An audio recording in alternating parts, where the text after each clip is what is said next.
মই বেলেগ কথা নাজানো এজন অসুস্থ মানুহে স্কুবা ডাইভিং কৰিব নোৱাৰে যি মানুহে স্কুবা ডাইভিংলে জুবিন দাক নিছিলে তেওঁ অসমৰ মানুহৰ আগত আহি কবহি লাগিব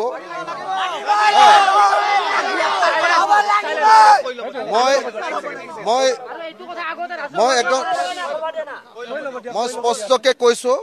আমাক কোনো নৰ্থ ইষ্ট ফেষ্টিভেল আমাক সিঙ্গাপুৰত পাতিব নালাগে সিঙ্গাপুৰৰ মানুহ আহি নৰ্থ ইষ্টত ফেষ্টিভেল চাবলৈ আহিলে আহিব পাৰে কিন্তু আমাৰ জুবিন গাৰ্গক নৰ্থ ইষ্ট ফেষ্টিভেললৈ নি এনেকে আমাৰ পৰা বিদায় দিয়াটো আমি মানি ল'ব নোৱাৰো এই ঘটনাৰ সিবিআই তদন্ত লাগিব মই জানো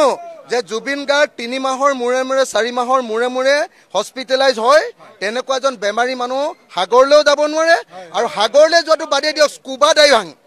স্কুবা ডাইভিং মানে আপোনালোকে জানেনে স্কুবা ডাইভিং কৰিবলৈ হলে প্ৰথমতে খত লিখি দিব লাগে দলিলত লিখি দিব লাগে যে মোৰ কিবা হলেও মোৰ কোনো দায় নাই হেটো দায়টো মোৰ নিজৰ মানে দায়টো কোনো পধ্যে যিজনে কৰাইছে তেওঁ নহয় আৰু তেওঁ মেডিকেলি সম্পূৰ্ণৰূপে ফিট বুলি লিখি দিব লাগে মেডিকেল সাৰ্টিফিকেট দি দিব লাগে যে এখন মোৰ কোনো বেমাৰ আজাৰ নাই আমি সকলোৱে জানো যে জুবিন দাৰ সিজাৰ আছিল সিজাৰ থকা মানুহে এনেকে পানীত কেতিয়াও খেলিবগে নোৱাৰে যি মানুহে এনেকে জুবিন দাক সাগৰলৈ লৈ গৈছে জুবিন দাই নিজেও যাব পাৰে কিন্তু লগত যোন গৈছিল তেওঁলোকে বাধা দিব লাগিছিল যি নিছে তেওঁলোকে সকলোৱে অসমীয়া জাতিৰ ওচৰত জবাব দি হ'ব লাগিব ইয়াৰ ওপৰত সিবিআই তদন্ত হ'ব লাগিব আৰু এটা মানুহৰ ওপৰত শাস্তি হ'ব লাগিব মই এটা কথাই জানো যে জুবিন দা আমাৰ গোটেই জেনেৰেশ্যনটোৰ কণ্ঠস্বৰ গোটেই আমাৰ জেনেৰেশ্যনটো আমি যিটো জেনেৰেশ্যনৰ মানুহ এইটো জেনেৰেশ্যনৰ কণ্ঠস্বৰ আৰু বৰ্তমান জীয়াই থকা মানুহৰ ভিতৰত অসমৰ আটাইতকৈ ভাল পোৱা মানুহজনৰ নামে জুবিন দা গতিকে জুবিন দা কাইলৈ বা পৰহিলে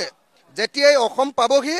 আমাক এনেকুৱা এটা ঠাই লাগে এনেকুৱা এটা জাগা লাগে যে অসমত কেতিয়াও এনেকুৱা মানুহ হোৱা নাই জুবিন দা যেতিয়াই পাবহি আমি অসমৰ আটাইতকৈ ডাঙৰ অনুষ্ঠানটো পাতিব খোজো সব অসমীয়া মানুহ ইয়ালৈ আহিব সব অসমীয়া আহি আমি জুবিন দাক সকলোৱে শ্ৰদ্ধা জনাম আৰু লগতে শ্ৰদ্ধা জনোৱাৰ লগতে এনেকে যেনেকে কেনেকে মৃত্যু হ'ল তাৰ তদন্ত লাগিব